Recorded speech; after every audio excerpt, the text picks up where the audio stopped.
ça dit la méthode du plan séquent de Gomori. Donc, nous, ce qu'on avait vu au début, c'était la méthode du simplex.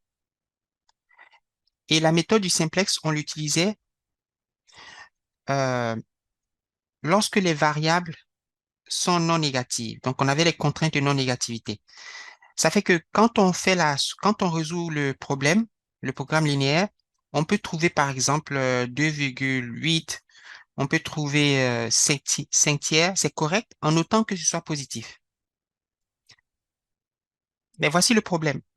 Si on a une entreprise qui fabrique, disons, des voitures, et puis on va dire par exemple que X1, c'est la quantité de voitures de quelle marque? Je vais dire par exemple de BMW que l'entreprise fabrique, et puis on va dire elle fabrique aussi des voitures d'une autre marque, par exemple Toyota. Quand on résout le programme linéaire, on sait qu'il faut que X1 et X2 soient non négatifs parce qu'on ne peut pas fabriquer des quantités négatives, mais ça ne fait pas de sens de dire qu'on a fabriqué 2 tiers de voitures. Ça n'a aucun sens. Par exemple, si je dis on a fabriqué 5,8 Toyota, c'est pas vrai. Et pourtant, tout ce qu'on a fait jusqu'ici, chaque fois qu'on trouve une solution décimale, on dit on ne fait rien. On dit on a trouvé la solution, on a la solution optimale et puis c'est tout. En notant que c'est positif, on est content. Eh bien, le nouveau chapitre, la méthode de Gomori, c'est une méthode qui veut essayer de pallier à cet inconvénient, qui dit que quand on a des valeurs décimales, souvent, c'est pas une bonne affaire. Et donc, ce qui va se passer, c'est que dans ce chapitre, on va faire 80%, ça va être le simplex.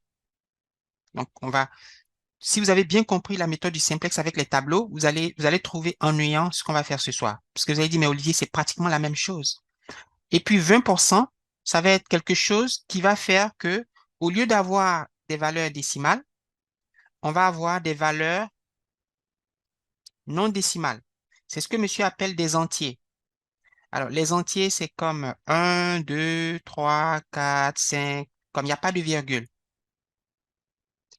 Et ça fait beaucoup plus de sens en réalité que ça.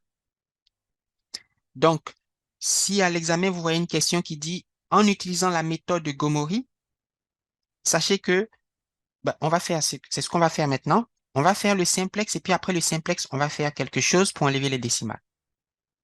OK, donc là, vous voyez où est-ce qu'on s'en va. Donc, voici le programme. On veut maximiser Z et puis on a deux contraintes. On a les contraintes de non-négativité et la nouvelle affaire, c'est X1 et X2 doivent être des entiers.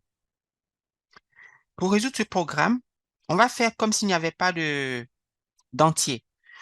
Et dans le cours, c'est ce que monsieur dit. La première étape, c'est de résoudre par la méthode du simplex. Alors, pour résoudre par la méthode du simplex, je vais ajouter des variables d'écart. Donc, j'ai 3x1 plus 4x2 plus x3 égale 15. Et puis, pour la deuxième contrainte, x1 moins 4x2 plus x4 égale à 1. Et on maximise z égale à ceci. Donc, on peut dessiner le premier tableau, ou le tableau initial du simplex. Alors, ce tableau, il va ressembler à ceci. Donc, on a x1, x2, x3, x4. Ici, on a le second membre, les variables de base, moins z. Alors, j'ai 3, 4, 1, 15. 3, 4, 1, 15. Pardon, 3, 4, 1, 0, 15. Et puis, pour la deuxième ligne, j'ai 1, moins 4, 0, 1 et 1. Donc, j'ai 1, moins 4, 0, 1 et 1. Et les variables de base, évidemment, ce sont les nouvelles variables dans l'ordre. Donc, j'ai x3, j'ai x4. Et puis, les chiffres de z. Donc, on a z égale à 2x1 plus x2. Et si je fais passer le z à gauche, ça fait moins z, pardon, à droite. J'ai moins z plus 2x1 plus x2 égale à 0. Donc, on aura 2, 1 et 0. Si j'ai 2, 1, si j'ai rien et ici j'ai 0. Donc, ça, franchement, il n'y a absolument rien de nouveau ici. OK. Une fois que j'ai le premier tableau, qu'est-ce que je vais faire? On va faire le simplex jusqu'à obtenir la solution optimale. Donc, on va ignorer ceci. Donc, la première étape, c'est de faire le simplex. Et je sais que ça va être un peu ennuyant pour vous. Malheureusement, euh, on a besoin de la solution optimale pour pouvoir appliquer la méthode de Gomori. OK. Donc, ça va nous faire une petite révision. Euh, le chiffre le plus grand, c'est 2. La solution n'est pas optimale d'abord parce qu'il y a des chiffres qui sont positifs. On va faire entrer 2 dans la base et on va calculer les ratios. 15 divisé par 3, ça fait 5. 1 divisé par 1, ça fait 1. Donc, on voit que le plus petit ratio, c'est 1. Ça veut dire que la variable qui sort, c'est x4 et le pivot, c'est 1. Alors, vu que le pivot est déjà 1, je n'ai pas besoin de diviser. Donc, je vais faire mes opérations de ligne pour que 3 et 2 deviennent nuls. Donc, je dois annuler tous les chiffres qui sont au-dessus et en dessous du pivot. Donc, je vais faire, ça c'est la ligne 1, la ligne 2, la ligne 3. Je vais faire ligne 1 moins 3 fois ligne 2, parce que la ligne 2 est la ligne pivot. Et puis, ligne 3 moins 2 fois ligne 2. Alors,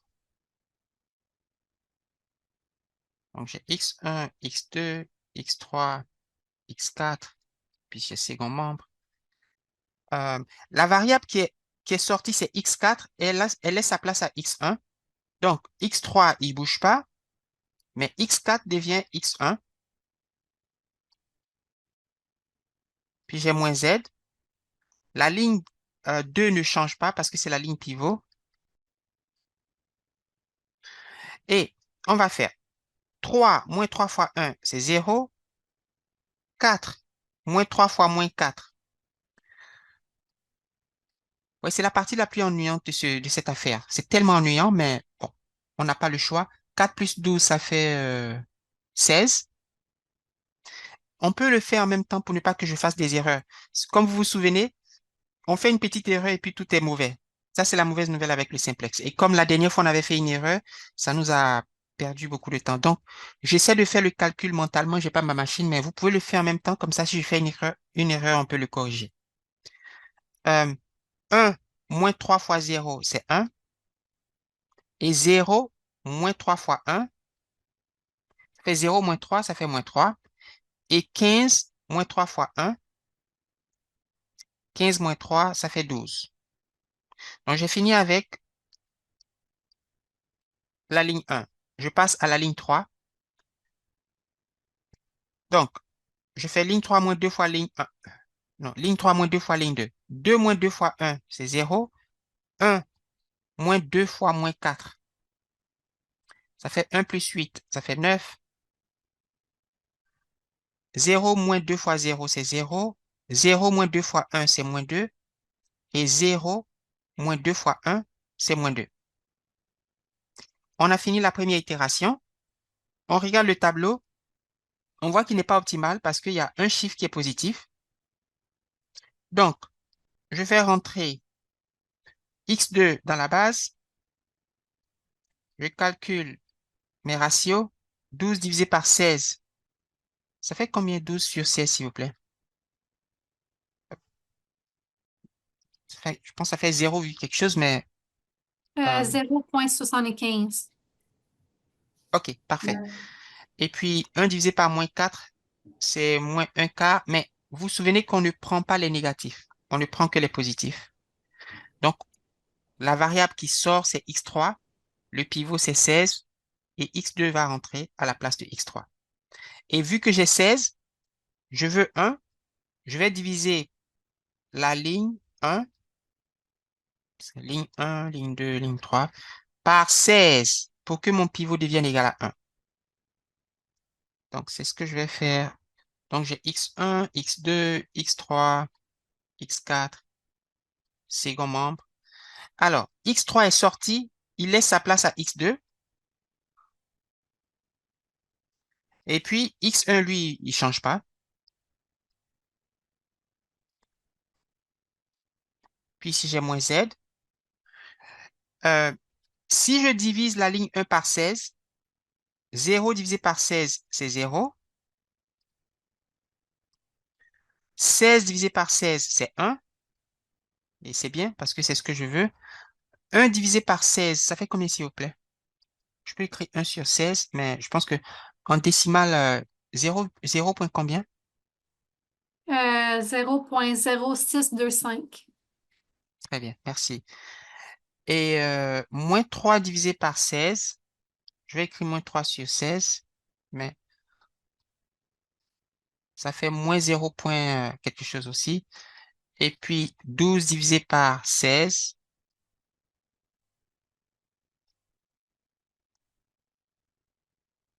ça fait 0,75 ici. Et puis la ligne 1, moins 4, 0, 1, 1. 1, moins 4, 0, 1, 1. Et puis, pour moins z, j'ai 0, 9, 0, moins 2, moins 2. 0, 9, 0, moins 2, moins 2. Voici le pivot. Et je dois annuler moins 4 et 9. Donc, je vais faire ligne 2 plus 4 fois ligne 1. Parce que moins 4 plus 4, ça va faire 0. Pour annuler le 9, je fais ligne 3 moins 9 fois ligne 1. Je pense que ça va être la dernière itération parce que c'est le seul chiffre positif qu'on a. Les prochains chiffres devraient être tous négatifs si j'ai pas fait d'erreur de calcul. Donc j'ai x1, x2, x3, x4, 0, 1, 1 sur 16, moins 3 sur 16, et puis 0,75. Ce qui fait en fait 3 quarts. Hein. Vous pouvez vérifier avec la machine. Je vais garder en fraction. Ça, c'est 3 quarts. Ça, c'est x2 et puis x1, puis moins z. Alors, je fais ligne 2 plus 4 fois ligne 1. 1 plus 4 fois 0, c'est 1. Moins 4 plus 4 fois 1, c'est 0. 0 plus 4 fois 1 seizième. Moi, je trouve un quart. Est-ce que vous pouvez vérifier, s'il vous plaît? Ah oui, 0 plus 4 fois multiplié par 16. Un quart, oui. OK. Et puis, j'ai 1 plus 4 fois moins 3 seizièmes. Donc, ça fait 1 moins 12 sur 16. Je trouve un quart, mais je suis pas sûr.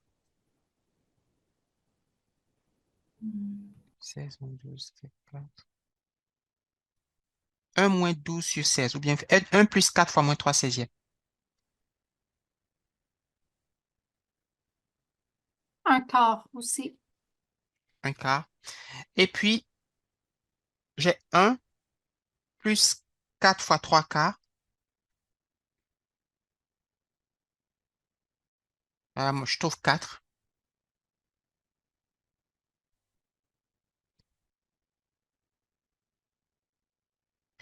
Donc ça, c'était pour ligne 2 plus 4, ligne 1.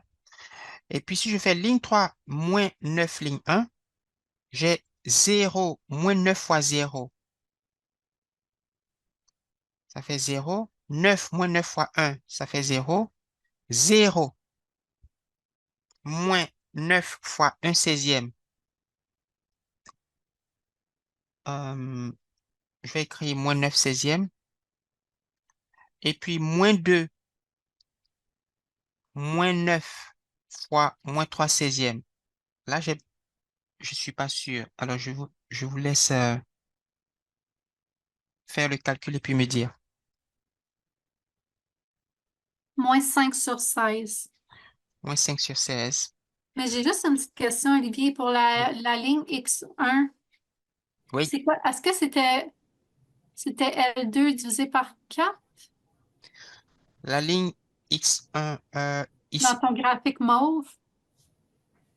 Euh, ici, Oui. Non, juste en dessous. Comment tu as fait pour avoir un 0 un quart, un quart?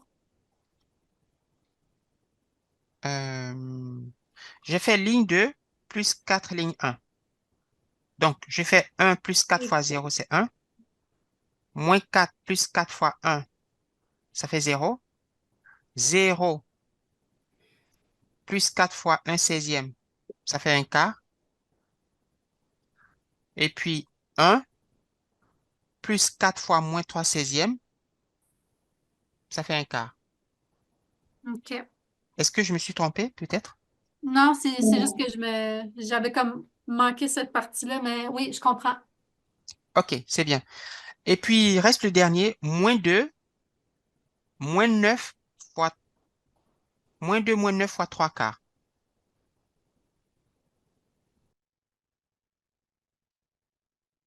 Moins 2, moins 9 fois 3 quarts, ça fait combien?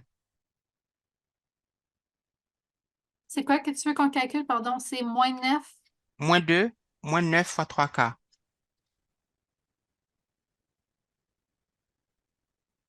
Ça me fait -71/4.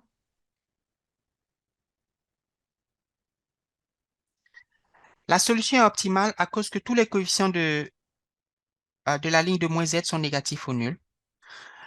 Et si on veut écrire la solution, si c'était une question d'examen, on dirait que x1 égale à 4, x2 égale à 3 quarts et z égale à 71 quarts. Alors, je vais écrire cette solution ici. Donc, vous voyez, jusque-là, on a absolument rien appris. Et c'est à partir d'ici qu'on va faire l'étape 2. Donc, c'est vraiment, c'est long, mais c'est pas difficile. X1, c'est 4. Fait qu'à chaque fois pour cette question-là, il faut toujours faire la méthode simplex pour C'est pouvoir ça. arriver justement à la fin. Voilà. OK. Alors, ce que je soupçonne, c'est qu'à l'examen, il pourrait vous donner le tableau optimal, comme ça, parce que l'objectif, c'est pas vraiment de refaire tous les calculs, c'est une Mhm. perte de temps de l'étudiant. Donc, il va vous donner probablement le dernier tableau que nous, on vient d'avoir, et puis ensuite, à partir de là, il va vous poser la question. Parce que sinon, d'abord, si l'étudiant ou l'étudiante fait une erreur, ça affecte tout. Donc, il n'y a même pas d'intérêt de poser la question puisqu'il ne pourra pas ou elle pourra pas avoir la bonne réponse. Donc, OK. je pense que c'est ce qu'il va faire. D'autant plus que dans l'examen intra, il avait déjà posé une question sur le simplex. Donc, je ne crois pas qu'il va revenir là-dessus. Mais Mhm. on ne sait jamais. Peut-être que vous pouvez lui demander. Et puis, on a z égale à 71 quarts. So, supposons qu'on veut vérifier. C'est toujours bon de vérifier les calculs. On a max de z égale 2x1 plus x2. Et donc, le simplex me dit la solution optimale, c'est 71 quarts. Je vais vérifier. Donc, j'ai z égale à 2 fois 4 plus 3 quarts. 2 fois 4, ça fait 8. Plus 3 sur 4. Ça fait combien? Parce que 35/4. l'ordinateur me dit ça fait 8,75. Ouais, c'est ça. Moi, c'est ça 8,75? qui me donne. Ouais. OK. La réponse qu'on a trouvée, donc j'ai un programme sur mon ordinateur qui fait le calcul. Il me dit ça, c'est correct. Et puis la bonne réponse Z, c'est 35 sur 4 qui fait 8,75. Maintenant, la question c'est pourquoi est-ce que j'ai trouvé ici 71? Alors, moins 2, moins 9 fois 3 quarts. Je sais pas si j'ai raison, mais je viens de recalculer Z dans ton dernier graphique, puis ça m'a donné -110. Mais c'est peut-être moi qui fais une erreur. Moins 2, moins 9 fois 3 quarts. Ça fait moins 2, moins 27 sur 4. Ah oui, on a la bonne réponse. Je sais pas pourquoi est-ce que j'ai écrit 71? Je sais pas. Peut-être c'est moi qui l'ai mal calculé. C'est 35. Véronique, est-ce que tu le vois? Ouais. C'est ce calcul que je faisais.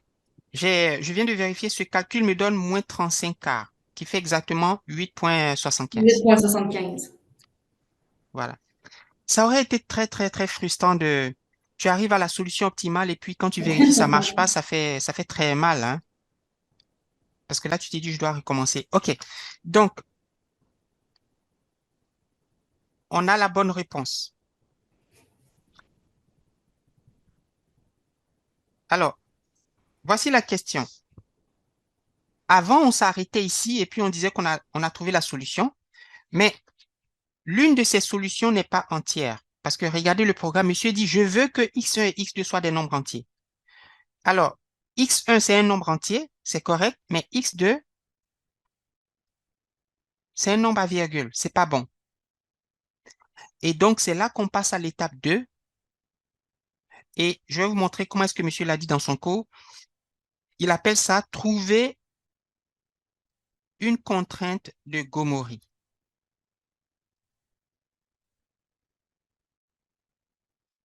Et le nom Gomori, c'est le nom de la méthode. Et avec cette contrainte, on va pouvoir résoudre le problème. Alors, avant de vous montrer comment ça se fait, je vais vous montrer, ça c'est le PowerPoint que Véronique m'a envoyé, c'est le cours qui porte sur cette méthode. Alors, je vous montre la partie, donc ça c'est juste du blablabla. Donc la méthode du plan séquent de Gomori, euh, où est-ce qu'il a dit ça? Voilà, donc si la solution optimale n'est pas à valeur entière, attends, il a dit quelque chose un peu plus loin.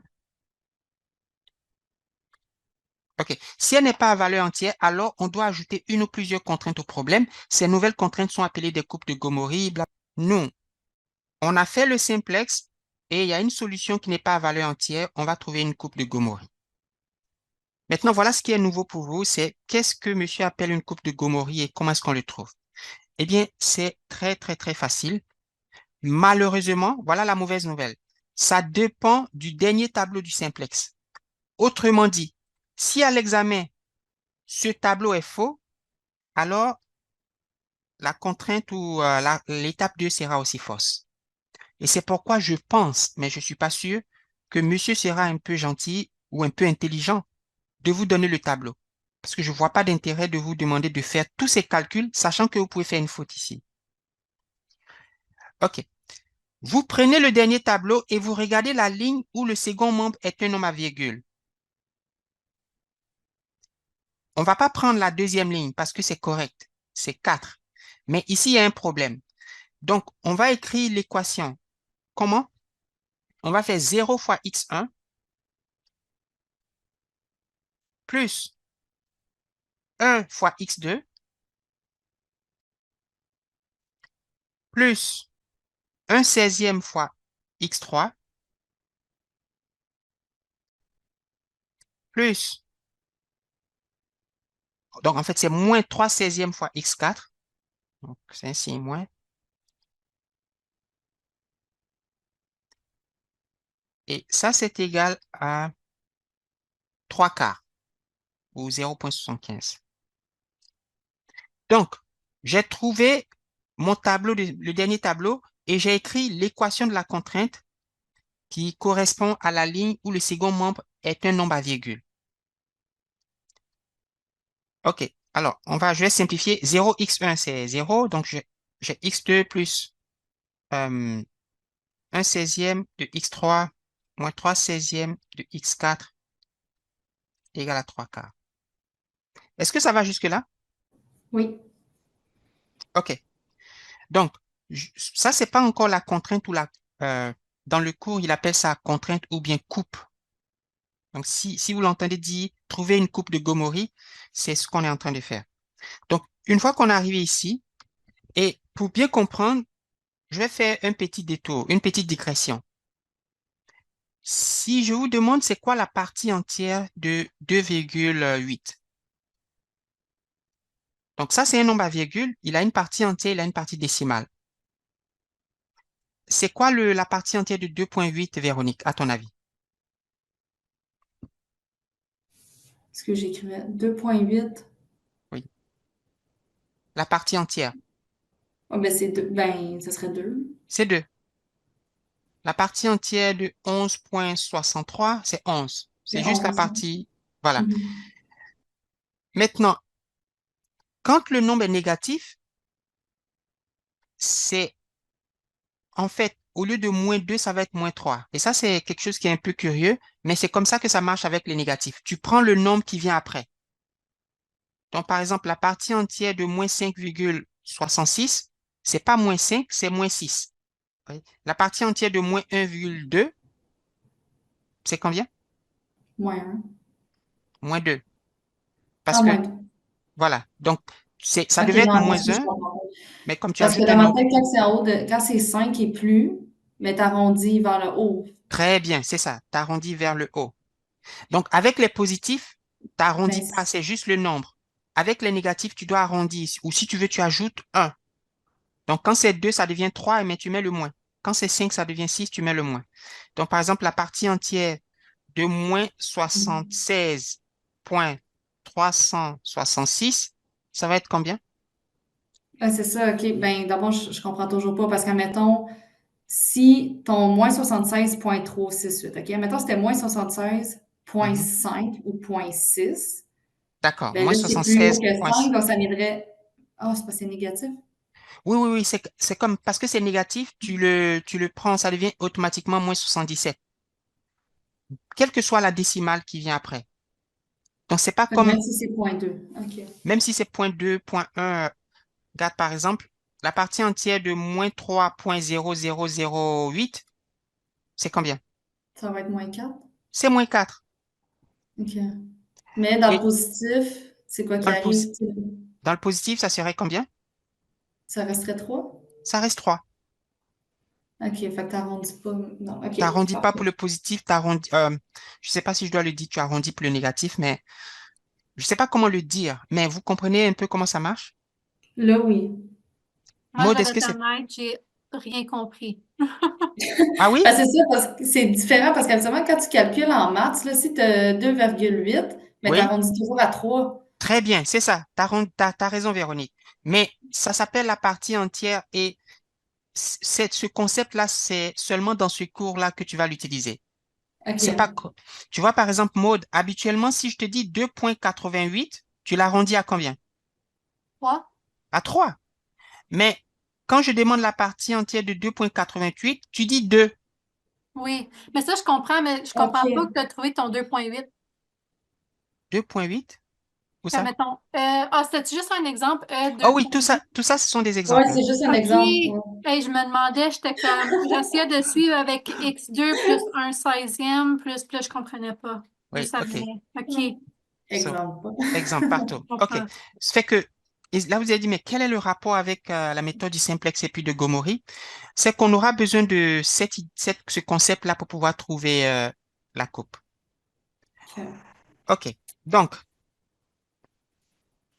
euh, alors, juste pour m'assurer encore, Maud, est-ce que tu es confortable avec comment est-ce qu'on a fait pour trouver cette équation? Oui. OK, c'est bien. OK. Je vais écrire une formule et je pense que vous n'allez pas comprendre la formule, mais quand on va l'appliquer aux chiffres, ça va être plus clair. Donc, c'est la somme des, je fais AI moins la partie entière de AI fois XI supérieur ou égal à B moins la partie entière de B. Et puis ça, ce sont les variables d'écart. OK. Voilà ce que je vais dire. Je reprends mon équation. J'ai X2 plus 1/16 de X3 moins 3/16 de X4 égale à 3/4. Voilà l'équation ou la contrainte, voilà la coupe. Ça, c'est la formule que monsieur vous a donnée dans le cours. Mais le AI, vous voyez, je m'occupe seulement des variables d'écart. Le AI, c'est le coefficient. Par exemple, X3, le coefficient, c'est 1/16. Fait que je dois faire 1/16 moins la partie entière de 1/16. Fait que là, Véronique, 1 divisé par 16, ça fait 0 point combien, s'il te plaît? Attends une minute. Fait que c'est 1 divisé par 100. Non. 1 divisé par 5, c'est ça? Oui, ça doit faire 0 point quelque OK. chose. 0.0625. 0.0625. Oui. OK. Tu vois, je fais la partie entière de ce nombre-là.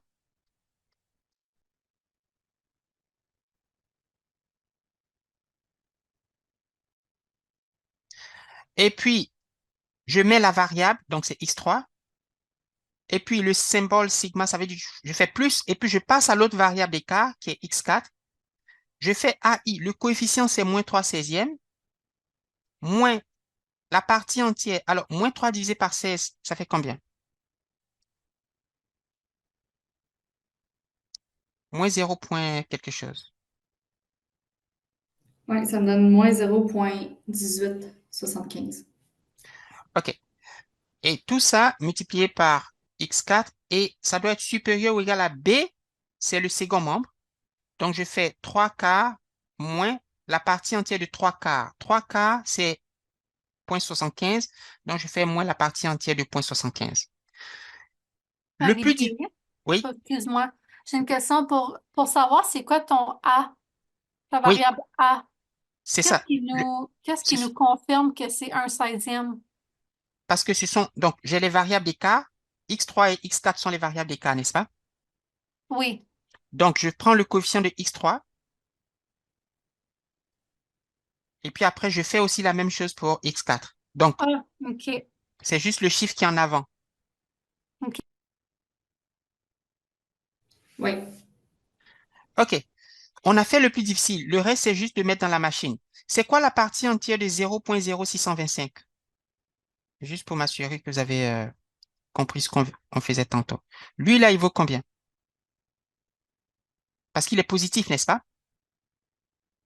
Ouais, fait que tu l'arrondis pas, puis il reste à 0. Très bien, c'est 0. Donc, j'aurai 1/16e moins 0 fois x3 plus. C'est quoi la partie entière de moins 0.18? Moins 1. Très bien. Donc, j'ai moins, mais attention, il y a un moins en avant, hein. Donc, moins moins 1, x4. Ouais, Et puis, c'est quoi la partie entière de 0.75? fait que là, c'est 0. C'est Fait que moins 0. 0. Euh, moins 3 16e plus 1, ça fait combien avec la machine, s'il vous plaît? Moins 3 16e plus 1. Oui, OK. Moins 3 divisé par 16. Oups. 3 divisé par 16. Moins, moins 1. Ça me donne 13/16. très bien. Je ne sais pas si vous avez des questions parce que c'était ce qu'il demandait il demandait de trouver la courbe de Gomori. Donc, après avoir trouvé le dernier tableau du simplex, voilà les étapes qu'on suit pour arriver à la. Oh, OK, fait que dans le fond, la coupe de Gomery, dans le fond, on laisse toute l'équation comme ça. Il ne faut pas résoudre, il ne faut pas calculer l'équation. 1/16e. Ah non, x3, OK, c'est pas x3. Plus 13/16e, x4, plus grand ou égal que 3 quarts. C'est ça. OK, puis oui, Fait que je pense c'est... qu'à l'examen, ce qu'il va faire, c'est ça. Il va vous demander, par exemple, de trouver une coupe de Gomori pour résoudre le problème. Fait que là, tu vas prendre le tableau du simplex, écrire la contrainte. En fait, fais exactement les étapes qu'on a faites. Je sais pas pourquoi est-ce que cette affaire est devenue noire. J'ai aucune idée. Mais en fait, Comme ça roule. oui. Donc, au moins vu que c'est le travail obligatoire à rendre, euh, Maud, est-ce que ça va? Oui, la seule chose, c'est que, fait que là, la solution qu'on a trouvée avec Gomery, c'est vraiment, ça finit là, il n'y a pas rien d'autre à faire. C'est ça. Il veut juste que tu trouves la coupe. OK, puis faut pas faire la même chose pour la ligne de Z, vu qu'il est négatif. Oh, bonne question. On ne considère pas la ligne de Z, on considère seulement la ligne des variables, parce que Z, c'est la fonction objectif. OK. Donc, voilà. Donc, la question de Maud, c'est pourquoi est-ce que tu prends cette ligne? Pourquoi pas celle-là? Ce sont les variables. Donc, je ne vais pas prendre la ligne de x1 parce que c'est un entier. Je vais prendre la ligne de x2. Maintenant, voilà une question intéressante. Que se serait-il passé si, par exemple, au lieu de 4, j'avais, par exemple, 4,13? Donc, si j'avais des valeurs décimales pour les deux, ben, j'aurais eu deux coupes de Gomori. Parce qu'il faudrait que je fasse pour la ligne de x2 et pour la ligne de x1. Est-ce que ça fait du sens? Oui. Donc, pour répondre directement à ta question, je ne m'occupe pas de la ligne de z, je m'occupe seulement de la ligne des variables. Ici, seulement de la ligne de x2. Et en fait, je vais vous montrer quelque chose qui va... Parce que vous allez dire, mais OK, Olivier, on a fait tout ça. Est-ce que l'objectif, c'était pas d'avoir... Donc, voilà le problème. Quand on a résolu ce problème par le simplex, on a trouvé que x1 est égal à 15. x1, Non? Ah, OK, ouais. X1, c'était 4. 4. Voilà. X1, c'est 4. Et x2, 3 sur 4. 3 quarts. très bien. Et z, c'est 30, 35, je sais pas quoi, ou 8,75. La coupe de Gomori, donc, nous, on va résoudre le problème max z est égal à... Le problème qui va permettre de faire qu'on ne va pas avoir des valeurs décimales, c'est le problème suivant. Donc, on aura 3x1 plus 4x2 inférieur ou égal à 15, x1 moins 4x2 inférieur ou égal à 1, et on va ajouter la contrainte de Gomori qu'on a trouvée, 1/16 de x3 plus 13/16 de x4 supérieur ou égal à 1 quart. Alors, j'avais déjà transformé ça en ajoutant des variables d'écart, donc c'est ce que je vais faire. J'ai plus x3 égale à 15 et plus x4 égale à 1. Et là, on a cette contrainte-là. Et voilà le problème qui va faire qu'on n'aura plus cette affaire. Mais, comme il dit dans le cours, il demande seulement de trouver la contrainte. C'est ça qu'il veut. Vous pouvez l'ajouter comme ça pour dire voilà le nouveau programme, mais c'est ça qu'il veut. Et pour faire ça, il nous a fallu faire d'abord le simplex et avec le tableau du simplex, d'identifier quelle est la ligne qui n'est pas bonne et puis de faire toutes les affaires qu'on a fait avec les parties entières, etc. Et puis à la fin, on a trouvé ceci et on a résolu la question. Je trouve que c'est un peu long, mais je ne sais pas si vous êtes d'accord avec moi, c'est pas vraiment difficile. Ouais, non. En Non, c'est fait, ça. C'est juste... il vous demande seulement de faire la méthode de Gomori pour le travail obligatoire, mais est-ce qu'à l'examen, il peut vous demander le branch and bound? Donc, moi, j'aurais dit, par exemple, samedi, faisons ceci, mais le samedi, il y a un autre travail à rendre. Et puis, la dernière fois, vous vous souvenez de la file d'attente avec les clients qui attendent le... Oui, oui, oui. Voilà. On avait le cas où il y avait plusieurs serveurs, n'est-ce pas? Oui. On l'a pas fait. Et moi, je voulais le faire.